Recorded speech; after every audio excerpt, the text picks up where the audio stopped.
Tonight, we journey into the shadows, unraveling stories of terrifying encounters with entities from realms beyond. If you think you're brave enough, join us as we delve into accounts that defy logic and chill the soul. But beware! Each tale serves as a haunting reminder that some doors should remain closed. Title: The Watchers lament the Johnson family had spent years dreaming of this moment. After countless nights in cramped apartments and endless hours of searching, they finally found their perfect home. A stunning, century-old house nestled in a quiet neighborhood of New Jersey, purchased for $1.3 million.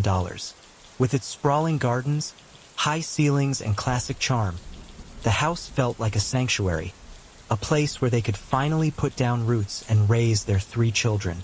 The excitement was palpable as they moved in, unpacking boxes and decorating rooms filled with laughter and joy.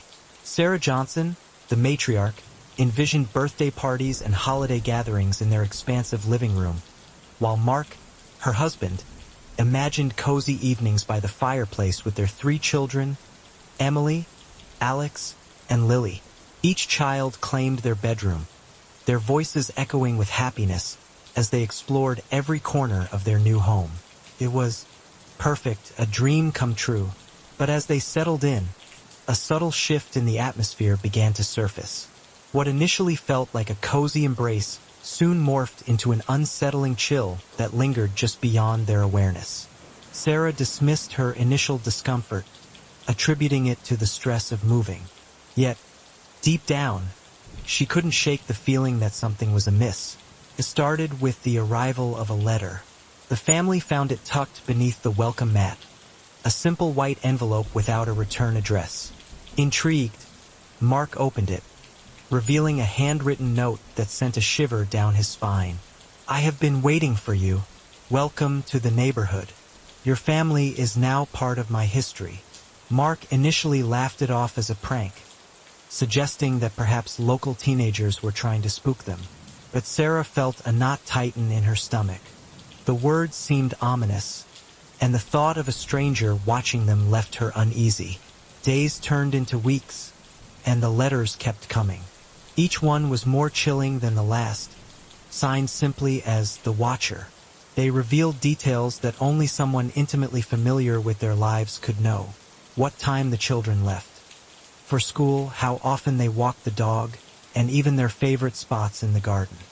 "Have they found out what's in the walls yet?" one letter questioned. Another stated, "I am pleased to know your names now, and the name of the young blood you have brought to me." The family felt exposed, their privacy violated by a lurking presence that seemed to know their every move. The tension in the household escalated, with the children becoming increasingly anxious and unable to sleep. Emily, the oldest, developed a fear of the dark, often calling for her parents in the night. Alex, the middle child, began to draw pictures filled with dark shadows and strange figures, while Lily, the youngest, started speaking about an imaginary friend who she called Watcher. Sarah noticed strange noises at night, whispers echoing through the hallways, soft rustling sounds that sent her heart racing. It was as if someone was wandering through their home when they were asleep. Mark tried to reassure her, but he too was becoming consumed by a growing dread. He found himself constantly scanning the dark streets outside their windows, peering into the shadows for any sign of the mysterious Watcher. They decided to confide in their neighbor, Mrs. Collins, an elderly woman who had lived in the neighborhood for decades. When Sarah mentioned the letters, Mrs. Collins' face turned pale, and she leaned in closer, her voice barely above a whisper. "The Watcher has been a presence in this neighborhood for years. Other families have received letters too, but no one has ever been able to uncover who it is. Most just left." Desperate for answers, the Johnsons reached out to the community. They organized a small gathering at their house, inviting neighbors over to discuss the letters. Many were hesitant to share their experiences, but eventually, stories began to pour out. Each family spoke of their own encounters with the Watcher. The Johnsons learned that the previous owners of their home had also received letters. The stories intertwined, revealing a sinister pattern that had haunted the neighborhood for decades. The previous residents had claimed to see shadowy figures lurking in their yard at night, strange sounds echoing from within the walls, and even glimpses of someone watching them from the windows. One family had experienced a series of tragic events before fleeing, leading to a community belief that the house was cursed. With each tale, the Johnsons felt the weight of their decision to move in. They had unknowingly become part of a legacy marked by fear and despair. The atmosphere in their home shifted dramatically, the once lively laughter replaced with an oppressive silence. As the days passed, the Johnsons became increasingly paranoid. The letters continued to arrive, each one delving deeper into their lives. "I see you enjoying your garden," one letter read. "The children play so sweetly, but will they still be safe when I come for them?" The children became frightened, often asking their parents if the watcher would come to get them. Sarah struggled to keep a brave face, often waking in the night to check on them, only to find them tossing and turning, nightmares painted on their faces. In an attempt to protect their family, Mark installed security cameras around the house and began to keep a nightly vigil. Yet, every time he reviewed the footage, he found nothing, only the stillness of the night. The more he searched for the watcher, the more he felt the watcher's presence, as if the figure was toying with him, waiting for the perfect moment to strike. The house, once a beacon of hope, transformed into a prison of dread. Sarah and Mark found themselves arguing more frequently, the stress of their situation bubbling over. On a particularly tense night, Mark suggested they leave, but Sarah couldn't bear the thought of abandoning their dream home. "We can't let them win," she insisted, desperation lacing her voice. The children, sensing the tension, grew more anxious. One evening, after reading yet another letter, Sarah heard a soft tapping sound coming from the window. Heart racing, she approached it cautiously, peering into the darkness outside. Nothing was there, but the feeling of being watched intensified. She closed the curtains tightly, hoping to shut out the feeling of impending doom. That night, as the family lay in bed, a storm rolled in, rattling the windows and adding to the oppressive atmosphere. The wind howled like a wounded animal, and the shadows cast by the lightning made the house appear alive, as if it was breathing with a sinister intent. Suddenly, a loud crash echoed from the kitchen. Mark leapt from bed, his heart pounding as he rushed to investigate. In the kitchen, he found the window wide open, the sheer curtains billowing. Like ghostly figures, panic surged through him as he scanned the room, searching for any sign of an intruder. The faint glimmer of something caught his eye, a piece of paper resting on the table. With trembling hands, he picked it up. "Let me in," it read. "You're not alone in this house." Mark's blood ran cold.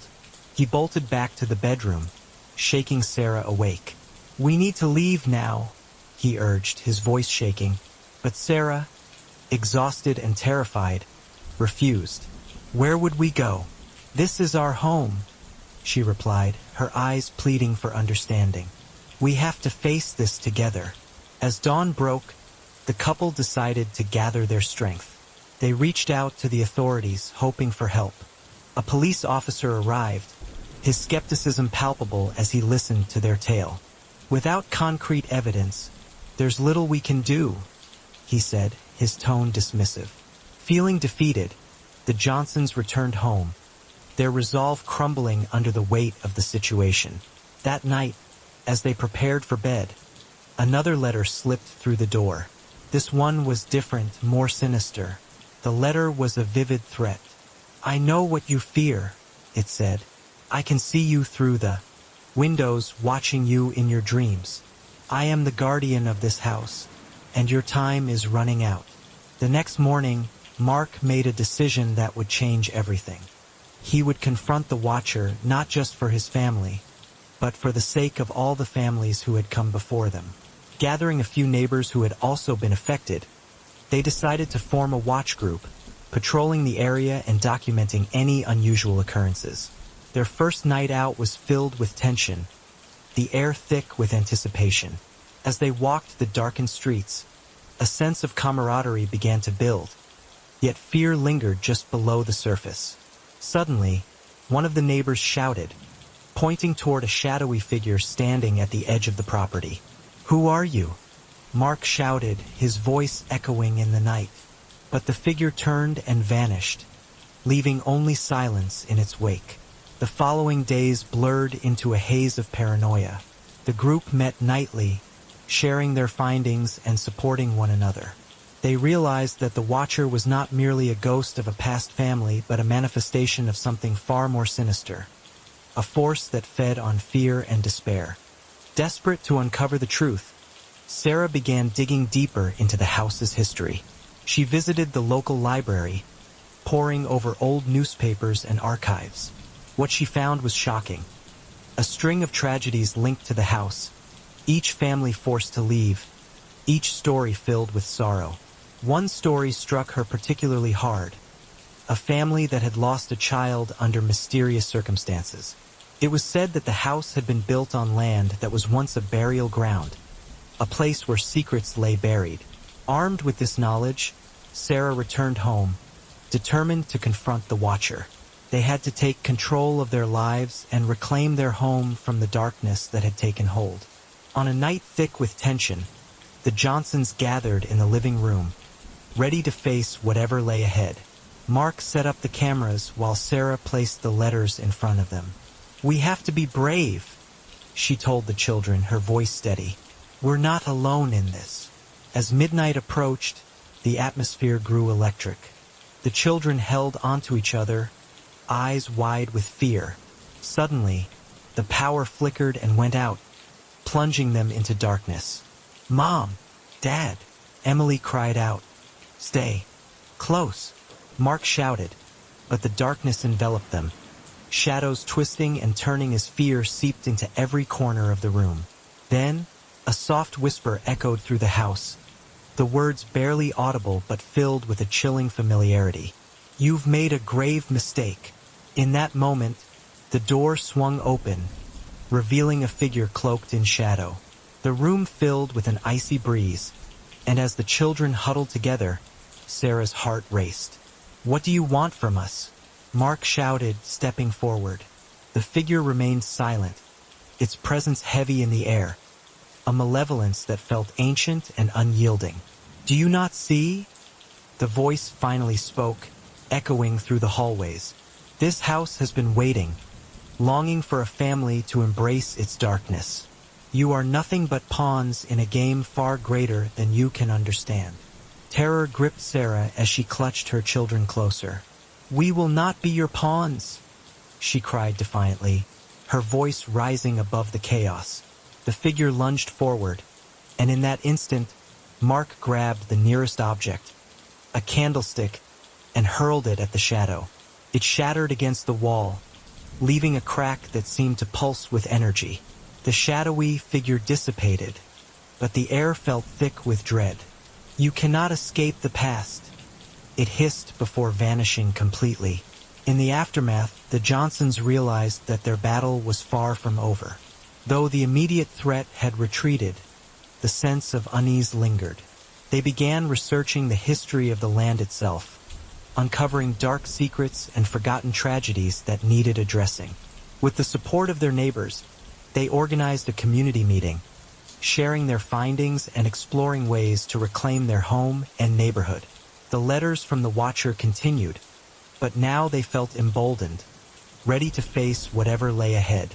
Though the journey ahead would be long and fraught with challenges, the Johnsons stood united, determined to break the cycle of fear that had gripped their home for generations. As dawn broke over New Jersey, the sun cast a warm glow on their home, illuminating the darkness that had once loomed so large. The Johnsons would no longer be victims. They were ready to fight for their dream home and reclaim the life they had always wanted. In the weeks following their confrontation with the shadowy figure, the Johnson family began to adjust to their new normal. Though the immediate threat had dissipated, unease lingered in the corners of their home. Sarah had taken it upon herself to delve deeper into the house's history, a task that would prove both enlightening and unsettling. At the local library, she pored over old newspapers and records, piecing together the fragmented stories of the families that had come before them. What she found sent chills down her spine. Each family had experienced tragedy, deaths, disappearances, and mental breakdowns. The house seemed to harbor secrets that were never meant to be uncovered. One article caught her attention. A family had lived there in the 1970s, the Wilsons. The mother, Mary Wilson, had been found wandering the nearby woods, disoriented and screaming about the eyes in the walls. A few months later, her son had gone missing, and the family moved out soon after, leaving behind only whispers of horror. Sarah's heart raced as she read. What if they were not just victims of a malevolent force but part of a long line of families cursed by this house? She knew she had to share her findings with Mark.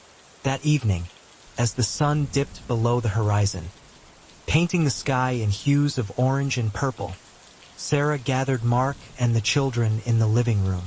She laid out the articles she had found, her hands trembling with a mixture of fear and determination.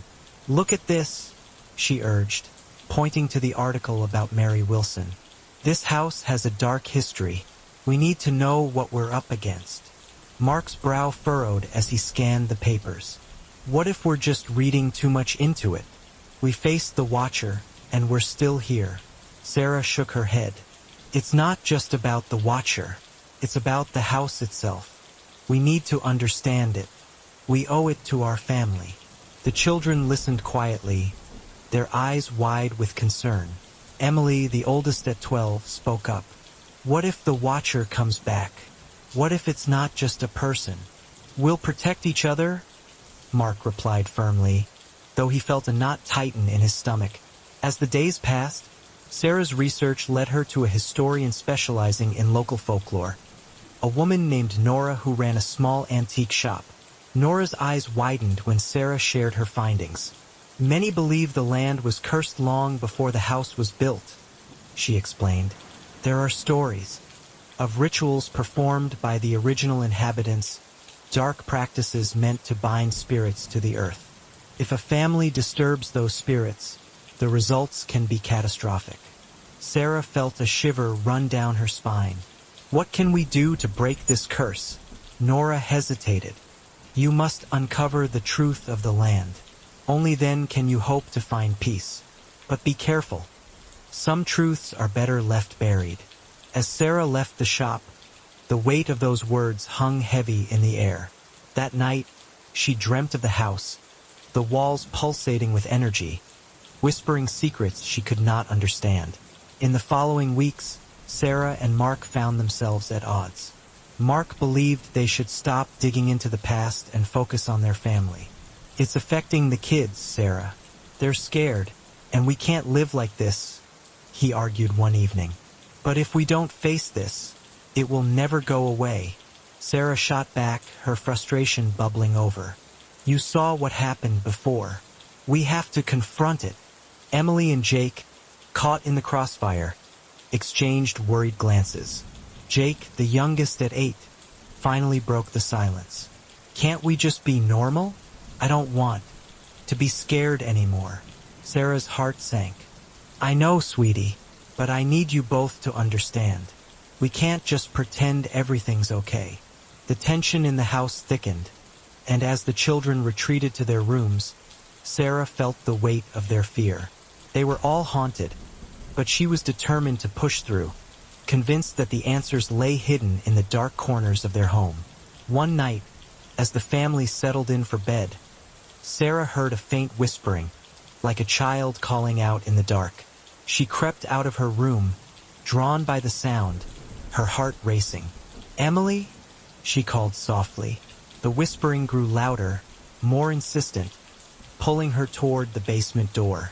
The old wooden door creaked as she opened it, revealing a dark staircase that spiraled down into nothingness.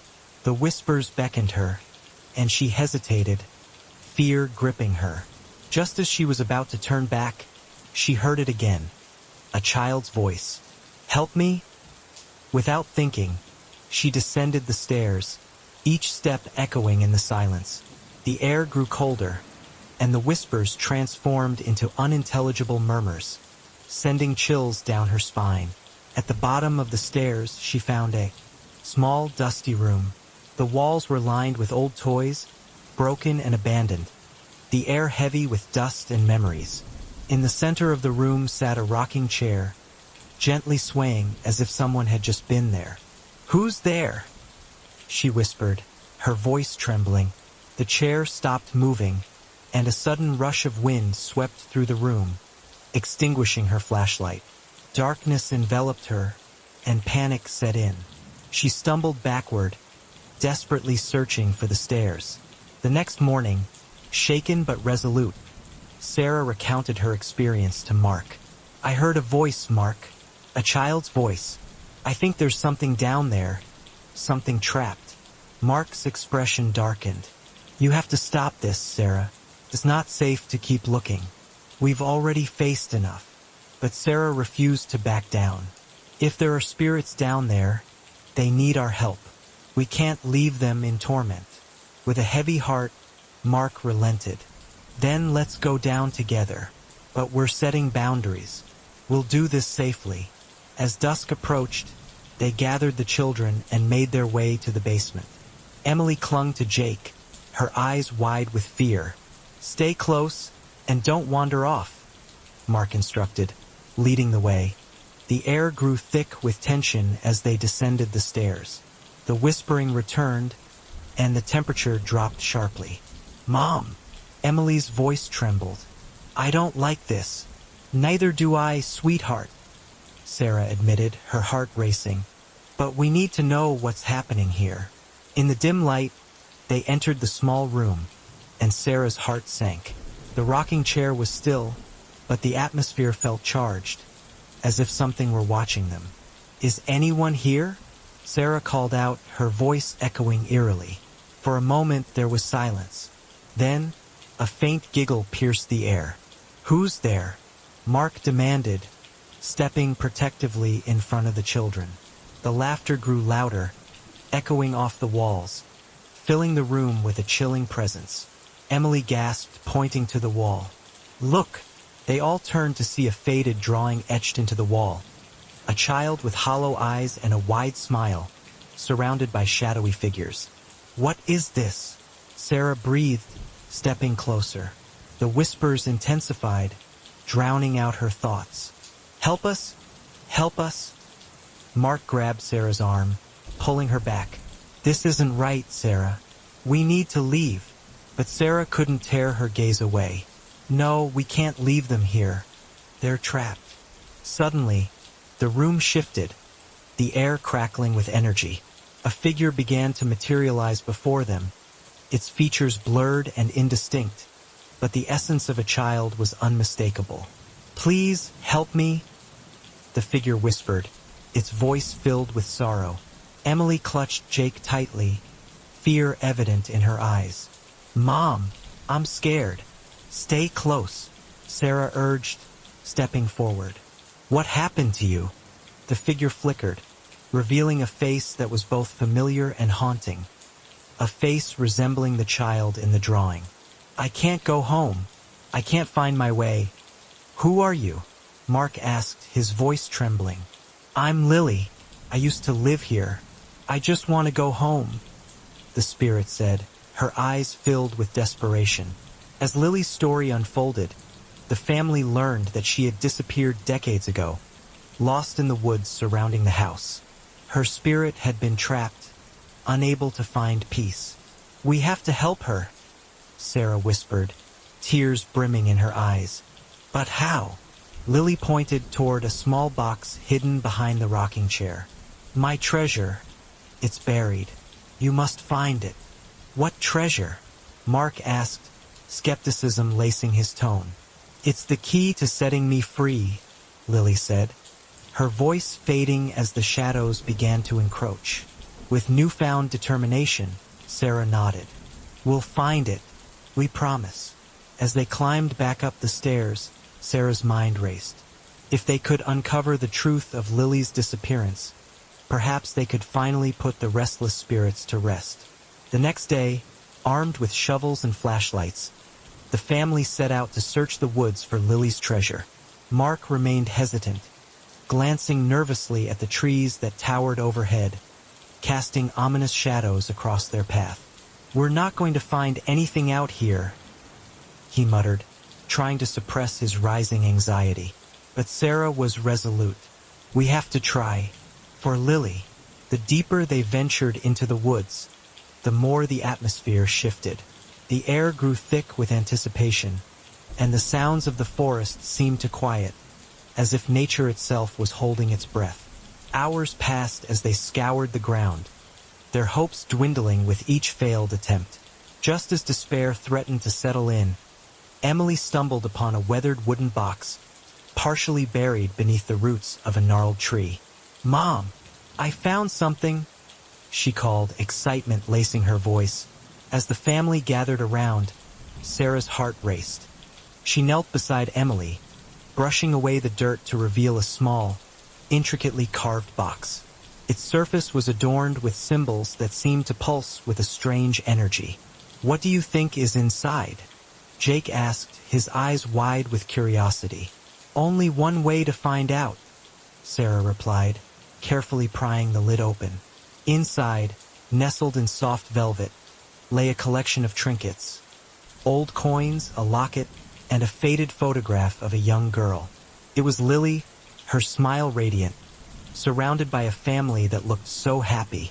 Tears streamed down Sarah's face as she recognized the little girl from the drawing. This was her life. This is what she lost. Mark's expression softened as he took in the scene.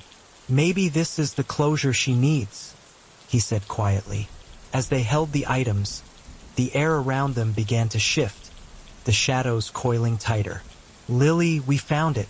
We'll help you," Sarah called out, her voice echoing through the trees. Back in the basement, the atmosphere crackled with energy as they placed the trinkets on the floor.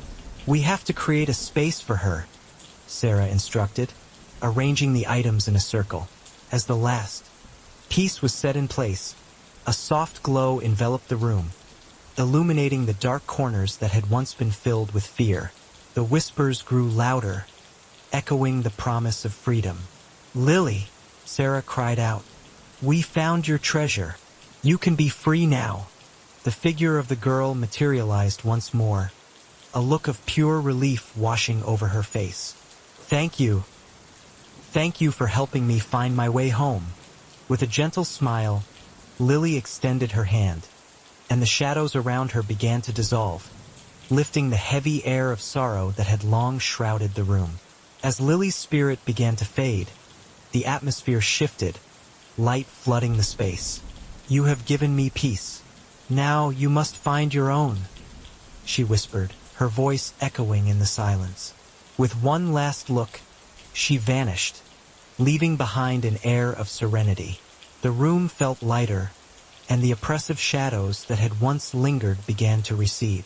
The Johnson family stood together, a newfound bond forged in the fires of their shared experience. "We did it," Sarah breathed, tears of relief streaming down her face. "We helped her." Mark pulled her close, enveloping their children in a warm embrace. "We faced the darkness together," he said, pride evident in his voice. In the weeks that followed, life in the Johnson household began to normalize. The weight of the house's history lifted, allowing the family to reclaim their lives. Though they had faced fear and uncertainty, they had emerged stronger. They spent time together, creating new memories and filling their home with laughter, love, and warmth. Sarah continued her research, documenting their experiences, hoping to share their story with others. She wanted to ensure that the history of their home was not forgotten, that Lily's spirit would not fade into the shadows again. One afternoon, as they gathered in the backyard, Emily looked up at her mother. "Can we plant a tree for Lily?" she asked, her eyes shining with hope. "What a wonderful idea," Sarah replied, her heart swelling with pride. "Let's do that." As they planted the sapling, the family gathered around, their hands buried in the earth. "This will be a new beginning," Sarah said, smiling at her family, and as they looked up at the clear sky, they knew they had faced the darkness, and together they would continue to shine bright, forever holding on to the light of love and unity. The Johnsons had not only conquered the shadows of their home, but had woven a tapestry of resilience, love, and understanding that would guide them through the uncertain paths of life. As the seasons changed, so did their family, blossoming like the tree they had planted for Lily. Each day brought new joys, new memories, and the promise of brighter tomorrows.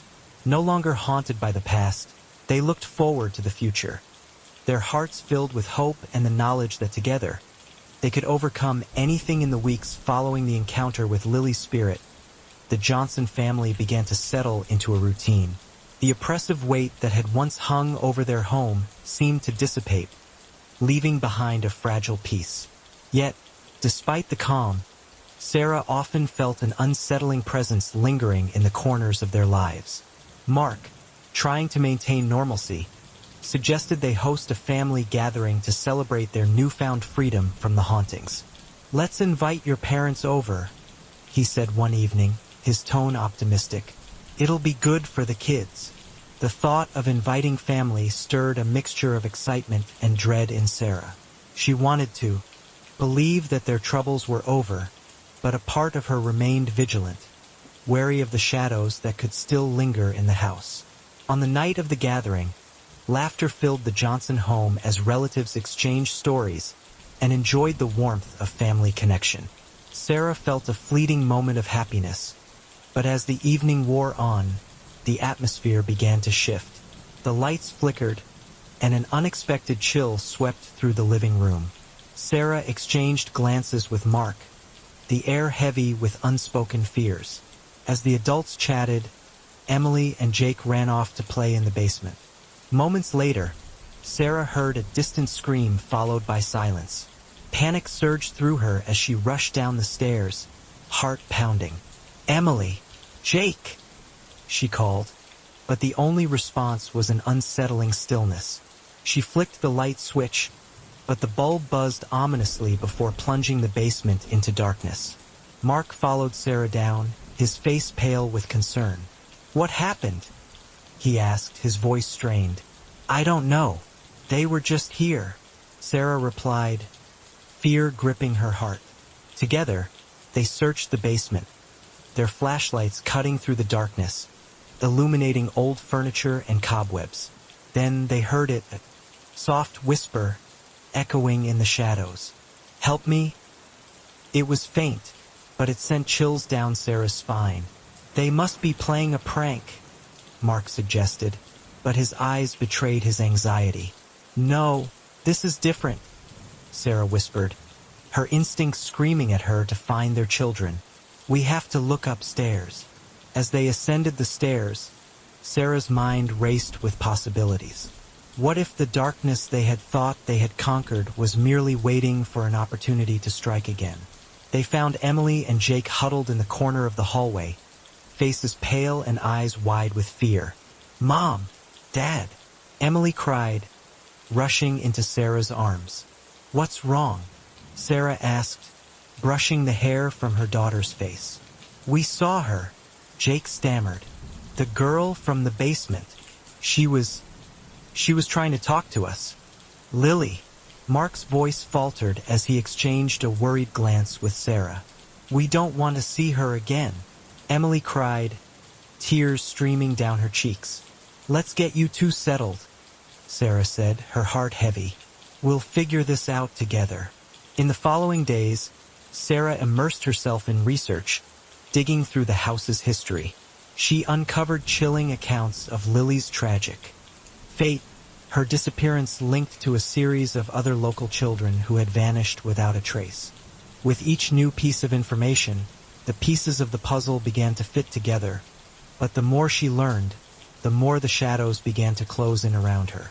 One evening, as Sarah pored over old newspaper clippings, she discovered a photograph of a dilapidated house that had stood where theirs was now built. The article detailed a string of disappearances connected to the original owners. "Mark, you need to see this," Sarah called, her voice trembling with urgency. Mark joined her, peering over her shoulder at the faded article. "So, this house was built on the grounds of another tragedy? No wonder we've been haunted," he said, disbelief creeping into his tone. They discovered that the former owners had reported strange occurrences, eerie whispers in the night, and shadows that moved independently of their sources. Sarah felt a sense of foreboding wash over her as she connected the dots. "Do you think this is all connected to Lily?" she asked, dread filling her heart. "Maybe there are others," Mark replied, his voice low. "We need to find out more." As the days turned into weeks, the Johnsons became more entrenched in the history of their home. They spoke with local historians and searched through archives, piecing together the dark legacy that loomed over them. But with each revelation, the atmosphere in the house grew more oppressive. The children began to have nightmares, waking in the night screaming of the shadows that haunted them. One night, Sarah was jolted from sleep by a loud crash from the basement. Heart racing, she quickly dressed and rushed down the stairs, Mark close behind. In the basement, they found the source of the noise. The old wooden box they had unearthed weeks earlier lay shattered on the floor, its contents scattered. Among them was the locket, now opened, revealing a small photograph of a woman whose resemblance to Lily was striking. As they picked up the pieces, the air around them grew thick with tension. Shadows danced along the walls, whispering secrets just beyond comprehension. "What are they trying to tell us?" Mark murmured, dread settling in his gut. Suddenly, a cold gust of wind swept through the basement, extinguishing their flashlights and plunging them into darkness. Sarah felt an icy hand grip her wrist, and she gasped, jerking away. "Get out!" a voice shrieked, echoing in the confines of the basement. "Leave this place." Determined to confront the darkness, Sarah and Mark gathered the children and explained everything they had discovered. "We need to face this together," Sarah said, her voice steady despite her racing heart. That night, they held a family meeting, pledging to confront the spirits that haunted their home. "We have to show them we're not afraid," Mark said, his eyes fierce with resolve. With candles lit, they created a circle in the living room, each family member holding hands as they closed their eyes, focusing their energy on the spirits around them. "Lily, we're here for you. We want to help you find peace," Sarah called out, her voice echoing in the stillness. As they concentrated, the air crackled with energy, and the shadows began to take form. The room darkened, and Lily appeared before them, her expression a mix of sorrow and longing. "Help me," she pleaded, her voice barely above a whisper. "I can't move on. They won't let me." "Who won't let you?" Mark asked, trying to remain calm. "The ones who took me," Lily said, tears glistening in her eyes. "They're still here, angry and vengeful. They want to keep me trapped, just like they did before." Feeling the weight of her words, Sarah and Mark knew they had to take action. They spent the following days researching the history of the original owners and uncovering the stories of the children who had vanished. They discovered that the former owners had been involved in dark rituals, trying to harness the energy of the spirits that lingered in the house. "We have to put a stop to this," Sarah said, her resolve strengthening. One stormy night, they gathered their courage and prepared for a confrontation. Armed with the knowledge they had gained and the love they held for their family, they made their way to the basement once more, ready to face the darkness. As they descended into the basement, the atmosphere was electric with tension. Shadows flickered, and whispers filled the air, threatening to drown out their thoughts. "We're not afraid," Mark shouted, his voice resonating through the oppressive darkness. "You cannot keep her here. We will free her." With each word, the shadows intensified, swirling around them like a tempest. The lights flickered and the temperature dropped dramatically. Lily's spirit emerged, her eyes filled with determination. "You must release me from their grasp," she implored, pointing towards the shadows. Suddenly, a cacophony of voices erupted, echoing the cries of despair. The shadows twisted into a dark figure, looming over them, its presence suffocating. "You will never free her!" it roared, a chilling voice that seemed to reverberate through the very walls of the house. The family huddled together, drawing strength from one another. "We are stronger than you," Sarah shouted defiantly, her voice unwavering. With a flick of her wrist, she revealed the trinkets they had found, the locket, the coins, and the photograph. "These belong to Lily. We will not let you take her." As they held the items aloft, a blinding light erupted from their hands, pushing back against the darkness. The shadows shrieked, retreating in fear. "Let her go!" Mark yelled, the words fueled by love and conviction. The light grew brighter, illuminating the basement, revealing the horror of the darkness they faced. With one final, desperate surge, Sarah and Mark called out together, "Lily, come to us.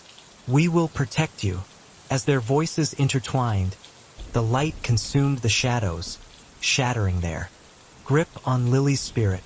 The dark figure dissolved into a flurry of whispers, and in its wake, a sense of peace settled over the room.